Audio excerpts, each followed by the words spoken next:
تعالوا اليوم نسوي أطيب شاورما الدجاج بوصفة وتتبيلة كلش رهيبة وطيبة، وراح تدمنوها وتحبوها وتقومون كل يوم بعد تسوون منها.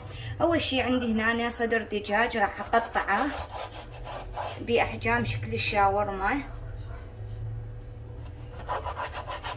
شوفوا شلون راح أقطعه وياكم.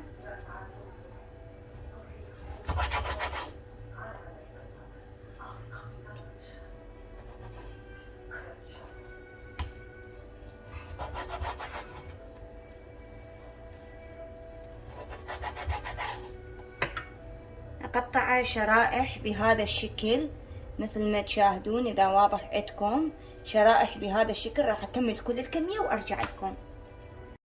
هسه بعد ما قطعت صدر الدجاج ملحته وحضرت له صلصة عبارة عن لبن وراشي وخل البدوي الأسود وشوية كمون على شوية سماق على شوية كركم. خلطتهم وصارت عندي جاهزة صلصة بهذا الشكل. هسه ايش راح اسوي؟ راح اضيف الصلصة على الدجاج، اضيف هالصلصة كلها.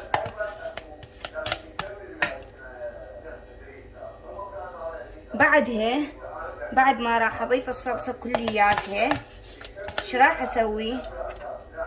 دقيقة على مود الصلصة كلها تنضاف ما يبقى اي شي.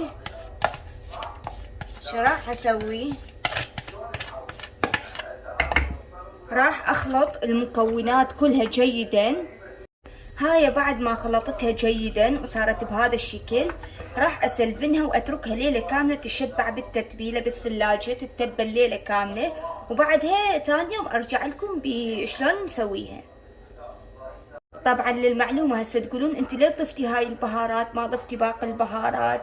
هي مو الشاورما ما تحب بهارات هواية، لانه من حتخلون بهارات راح تضيع نكهة الشاورما الاصلية اللي احنا ناكلها. فدائما حاولوا من تخلون بهارات خلوا بهارات قليلة في سبيل على مود شنو تعطيكم طعمة الشاورما تحسون بطعمها. وانا ضفت كمية قليلة مو كلش هواية، وصدقوني بهاي الطريقة راح تطلع عندكم اطيب واطيب شاورما تاكلوها بحياتكم، وتقومون بعد كل يوم تسووها، حتى اللي ما يحبها يقوم يحبها. فانتظروني ثاني يوم احراويكم شلون حنسويها. هسه بعد مرور ليلة كاملة خليت الطاوة على النار الناصية المتوسطة. اوكي، ايش راح اسوي؟ راح اضيف الشاورما. انا لانه ما عندي ليا ما متوفرة ولا كان خليت لها ليا، بس خلي اديرها وارجع لكم. هسه بعد ما ضفت الشاورما خليت عود القرنفل، وراح اقبقها واتركها على النار الناصية المتوسطة تستوي على راحتها الى ان تبدأ تشكشك تطلع صوت الخمس. ذاك الوقت ابدي على النار واقلب بيها، بهالاثناء لا اقلب ولا شي.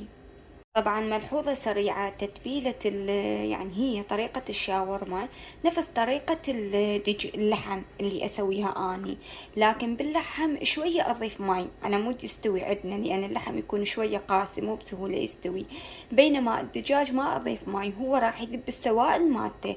وهسه تشوفون بعد ما تستوي طريقته شلون تكون، فالطعم رهيب.